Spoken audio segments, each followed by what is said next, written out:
Rolling down the boulevard in the speedboat Corvette, like a tail on a tornado ring to promise soaked in sweat. One hand on the glass pipe, the other on the wheel.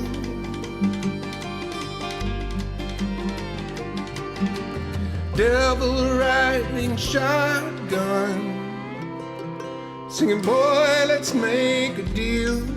This is Groundless, a Justified podcast. This is a podcast where we watch every episode of Justified and then come on here and talk about it. I'm Chris. That man is Randy. God, we're back, and it seems like we just left. I know. It's because like we took that long break, and I was like, we had that long 4-month period where we didn't record anything except the City Primeval podcast, of course. Yeah. And then and now we're back to this every 2-week schedule, getting back into this thing. So yeah, I'm excited. This is I really like this episode. I don't know about you, but I maybe it's just because like it's just like old timey Justified or something. It is. It feels very old timey Justified. You've got Raylan, making noise and screwing with criminals to, cause their schemes to fall apart. You've got Boyd, being Boyd and having long conversations. And it's a very good Justified episode. And, it kind of represents the sort of acceleration, the beginning of the acceleration for the rest of the season. Even Choo-Choo dying, like that whole thing, is just like very Justified. So it I is. Really enjoyed it. The train almost hitting him at the end. Yeah, it was so silly. Yeah. We'll talk about the train and whether that's realistic or not in a minute. We've got a couple of sort of unrealistic things happening in this episode, but that's okay because it's a lot of fun. I really enjoy this. I agree. So yeah, we are here to talk this week, season 6, episode 6, A Live Day. This episode originally aired February 24th, 2015. And our synopsis: Raylan investigates a murder that has sown discord in Markham's camp. Boyd's latest heist forces him to revisit his mining days. I would say that Raylan investigates a murder and instigates discord in Markham's camp. That is the Raylan way, the Givens way, right? It absolutely is. It's, every season he does that, like, oh, you can't really trust that guy that you're working with, and here's why, in not so many words. And and then the schemes just evaporate into dust. They can't trust each other. Nope. It's criminals, the criminal code. Don't trust anyone. So let's get into our episode basics. But before we do that, I did want to mention, don't forget to subscribe, rate, and review. We say it in that order because it's the easiest order to do it in. You hit subscribe in the podcast app that you use, whichever app that is. If it's Google Podcasts, Spotify, whatever, there's always a button in the upper corner that says subscribe. So go ahead and subscribe to the podcast if you haven't already. Rate is where you give us a rating of 5 stars in whatever app you're using. Thank you to those of you who have. Look, we get statistics. We know about how many people are downloading the show. And I'm going to call you guys out right now because not all of you have given us a 5-star rating. So please go do that if you haven't already. I mean, if you've gotten to episode 6 of season 6 and you haven't given us a rating or a written review, please go do it because you like the show, obviously, unless you're hate listening, which is fine too. I fully am supportive of a hate listener.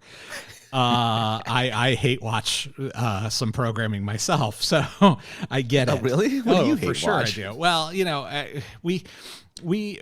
I started watching Survivor the day it started airing in 2001. So I've watched every single episode of Survivor that has ever aired, all 45 plus seasons of it. And lately, the quality of the casting has dropped off pretty substantially. And I still love the concept of the game and I still love the twists, but there's a lot of hate watching that goes on in our house. Oh, really? When we're watching Survivor. Yeah, a lot of commenting at the screen and that sort of thing. Are you rolling your eyes at certain things? A little MST3King and yeah. Yeah, definitely. You know what? I started watching this show and I almost finished it, this show called Ballers on HBO. It has The Yeah. Rock in it. Yeah. That's got The Rock. Yeah. Yeah. Yeah. I And- watched that show for the first season and a half before I quit. I think it kept going for like 5 seasons or some nonsense too. Oh yeah, something crazy. But each time it was like The Rock, and I don't know. We've talked about The Rock before, and but the one thing that did convert me to like, okay, this is just it's silly, Yeah. you know, but there's this one scene where The Rock is like driving, and I know exactly what scene you were gonna say because I thought the same thing. Go ahead.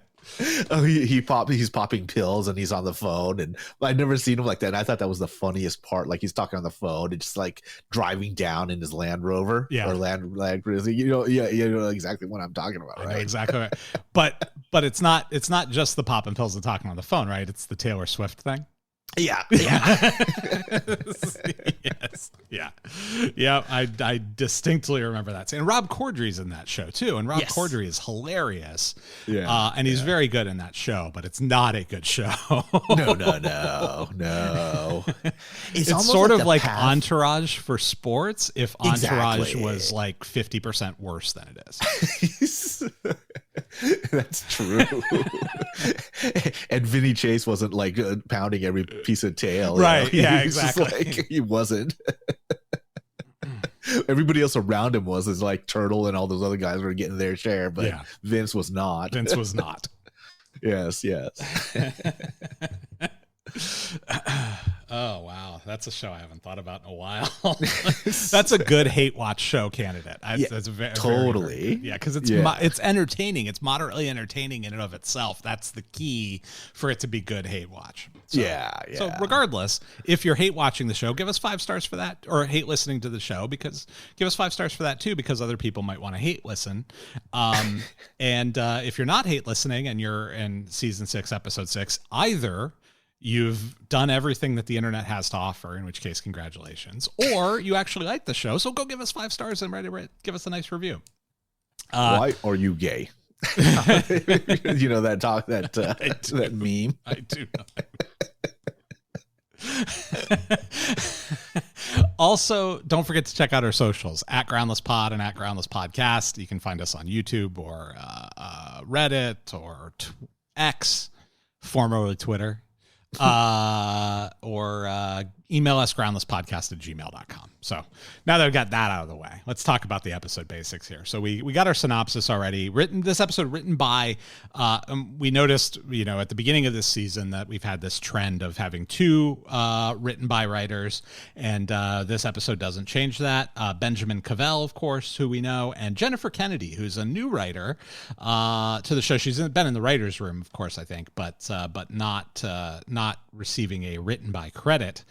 And this time she does. 2 episodes of Sneaky Pete also for her, an episode of Jack Ryan, and an entire series of something called The Wilkinsons, which is a show that aired on CMT Canada, which I didn't even know was a thing, and is a sitcom, actually. So it's a sitcom that aired on CMT Canada, and she wrote the entire series of it. It's like 24 episodes or something like that. So congratulations to her for that. I've definitely never heard of it, but maybe it's a thing in Canada.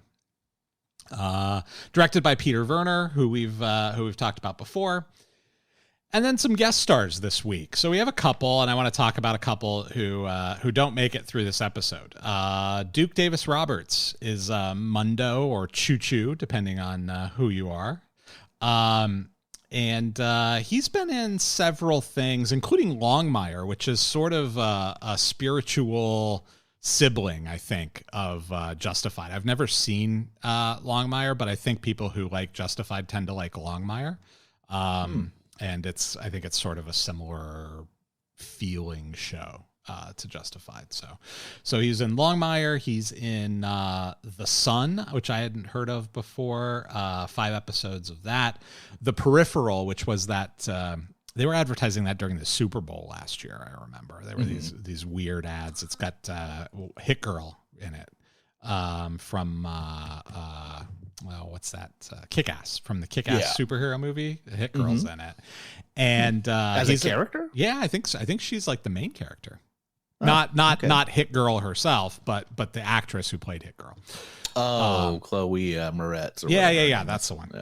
Chloe Grace. That's it. Yeah. And then he was also in Heels, the TV series about wrestling bad guys. I don't know if you've heard of that. I've heard of it. I've definitely seen some of the promo material for it, but I have never seen an episode. But he's in that. I think he's one of the series regulars or a main character in that show. So if you want to see Mundo and other stuff, check out Heels, I would say, or The Peripheral, which I don't think got a second season. So, God, I was gonna say that. Thinking of, you ever see that movie Fighting for My Family or With My Family? I didn't see the movie. I saw that. I remember seeing the trailers for that when it came out, but I haven't seen the movie. No. Oh, okay. Because we before we started recording, we started talking about The Rock. Or did we talk about The Rock while we were recording? Anyway, I'm all confused. But yeah, we were. It was while we were recording. Yeah. Oh, okay. Yeah. Okay, that's right. Just like 2 seconds ago. Jeez. But The Rock's in it, and then Florence Pugh is actually the wrestler, and she plays her. What's that? Because I know you like her. She's a good actress. Hot. You should go watch that movie. I highly recommend it. Actually, it's pretty solid. I think if you really, you don't even think you have to like the WW or professional wrestling. I just think it's a solid film. Okay. Cool. Yeah. I'll check that out. I liked the old school professional wrestling, like in the 80s, you know? Oh yeah. Hulk Hogan and Andre the Giant and Sergeant Slaughter and all those guys, you know. The Iron Sheik. Iron Sheik. Yeah. Macho Man, Randy Savage. Yeah. Love those guys. Ric Flair. Woo! Yeah. God, you know that Hulk Hogan's still around doing this thing. Yeah. He won a bunch of money from Gawker Media about a decade ago, I think. Maybe not quite a decade ago, like 7 or 8 years ago. Yeah, because they published his sex tape. Yeah, and he won a protracted lawsuit against them for that. And I think it was like Peter Thiel or one of these. It was who bankrolled the lawsuit. Yeah, because he wanted to put Gawker out of business. Yeah. Speaking of Peter Thiel, turns out he's a narc. Did you hear about that? No, I didn't hear about it. What? Oh, you didn't hear about that? He's a registered FBI informant, has been for like the 30 years. Oh, really? Yeah. Who's he gonna narc on though? I don't know. Wow. Anyone they want him to. That's the deal. Once you're compromised, right? That's the. Oh, that's right. We should know that by watching this series. Absolutely justified. They'll make you do whatever they want you to do. Look at poor Ava. Yeah. So dig that up when you get a chance. Read that story. That's that was an interesting one that I stumbled across earlier this week. But so that's Duke Davis Roberts. So I wanted to talk for just a second about Sean Parsons. Sean Parsons plays a character named the Pig. Also credited as Mr. Handsome, so it's one or the other, and he's the good-looking guy in Boyd's Crew, who doesn't have a lot of lines but falls down a pit at the end of this episode. And he's been in a bunch of stuff. Like he's got something like 60 credits or something, but almost all of them are like one episode appearances in shows that I mostly haven't heard of. Couple exceptions to that. Person of Interest, he was in an episode of that. Containment, which I'm not familiar with, but it's an epidemic limited series that aired, I think, on the CW or one of those channels. But it's like a 12 or 14 episode limited series, and he was in that. 9 episodes of that, so he was kind of an important character in that. And then he's been in all the normal stuff like Law and Order, Special Victims Unit, and NCIS New Orleans, and all those sorts of shows where you make one guest appearance and that's that. Yeah. So he's got a bunch of those, but I did want to acknowledge, since he doesn't make it out of this episode, Sean Parsons, the Pig, Mr. Handsome, going down the pit. So, and then finally Ashley Delaney, who plays Caprice, who is the hooker, for lack of a better word, the sex worker, who Calhoun Schreier says can also